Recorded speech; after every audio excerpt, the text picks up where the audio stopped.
But let's also now shift our focus to the other big story that we're tracking. There has been a big crackdown on terror by the Assam government on a terror-linked madrasa. This is now the third madrasa that has been razed to the ground within a week. This madrasa is situated in Assam's Jogighopa area. In a district, this action comes after Assam cops arrested Hafizur Rahman Mufti for running a terror module in Golpara. He had a shop on the campus of the madrasa which was used to shelter an unspecified number of students. This was raided yesterday, and a leaflet of the Anarsul Bangla team as well as a logo suspected to be of the logo of the Al-Qaeda subcontinent was also recovered.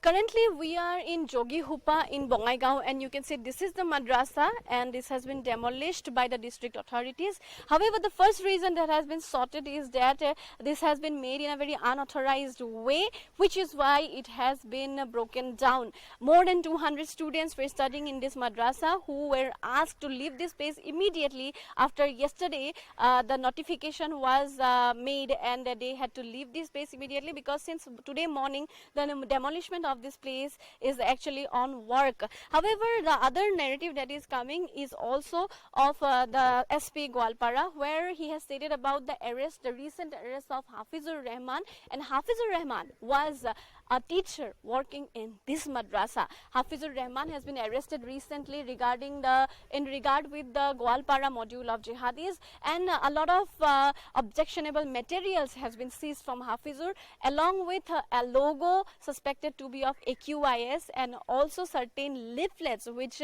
inculcate dark jihad into the students. So if you see in the recent modules of several districts being involved, be it Barpeta, be it Gwalpara, be it Bongaigaon, or be it Dhuburi, certain common things have been found, and out of those common things are some leaflets, are some we can say some flags or some logos of the banned terrorist organizations like Al-Qaeda or Ansarul Islam team.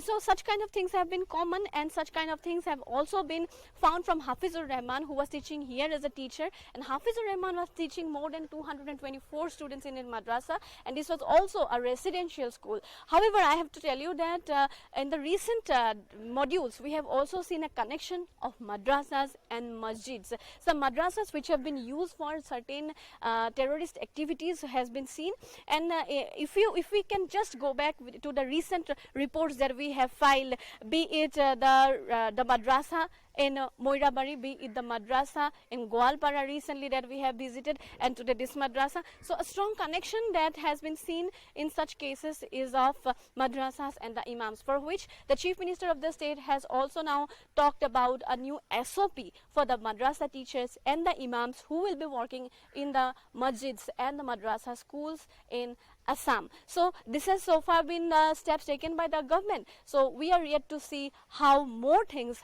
unfolds as the investigation takes place. And my colleague Preeti, in fact, is now joining us live on the broadcast from Guwahati. Preeti, we saw that very detailed report that you filed for us. There seems to be a pattern that is now emerging, whether it's Moregaon or Golpara, with the kind of evidence that is being found in these madrasas, with a lot of jihadi and terror activities being linked to various terror outfits. What is the pattern that is now being studied as far as officials on the ground are concerned? Yes, Ridhima, the pattern is of the findings that has been found from the possession of such suspected jihadis. Particularly, I have to say about the leaflets, the books that have certain literature, the jihadi literature as they say, and all those contents in those books and the leaflets are actually to indoctrinate dark sense of jihad into the young people studying there. And more than 224 students were studying in the madrasa that has been demolished today in Jogighopa. So you can just imagine what kind of indoctrination is taking place in Assam regarding when you go about the teachings that has been provided in the madrasas by these kind of suspected jihadis. So one is the leaflets, the books, the literature, basically the jihadi literature that has been found, and the other one is we can say certain flags and certain logos, maybe trying to attract the youths into those terrorist organizations, which has been stated by the district administration, the Chief Minister of the state, and the DGP as well. They have noticed this kind of patterns. And one more thing we have to notice is that these people are using very sophisticated very high technology, and these are just not end-to-end encryption, but these are far more technologically advanced than what we are Correct. using in our regular day-to-day life. So it is kind of they are very technologically advanced, and they are using this kind of literature to indoctrinate the sense of jihad into the students of the state. This has been found in all the modules that has been busted in the recent times in Assam, and which now includes more than 25 jihadis suspected and been arrested recently in Assam. Ridhima. Absolutely. You know, Preeti, the other aspect that I want to discuss with you is there's another pattern that is emerging. Over the last few weeks, the kind of crackdown and arrests that have been made, there are madrasa teachers that have come under the scanner. There are imams that have come under the scanner. So one, the worry is that these madrasas are not being used for education, but for logistical help to these terror outfits. The other is the lack of documentation as far as these madrasas are concerned, which has also led to the state government now announcing certain SOPs that if you're not from Assam, you need to have a portal to declare as far as your verification is concerned. Just talk to us about the initiatives that have been announced by the state government. Yes, about the initiatives, I have to tell you that the SOP, the standard operating procedure, will be made out very soon, as announced by the Chief Minister of the state recently, that regarding who is working as imam and who is working as a teacher in the madrasas in Assam, there will be produced an SOP, and they have to abide by the SOP if they have to work here as imam or madrasa teachers. Because mostly what we have seen is that in the recent arrests, mostly these imams and the madrasa teachers are not from Assam. They have either come from some other country like Bangladesh, and they have stayed in other state and acquired citizenship, and then they have come to Assam.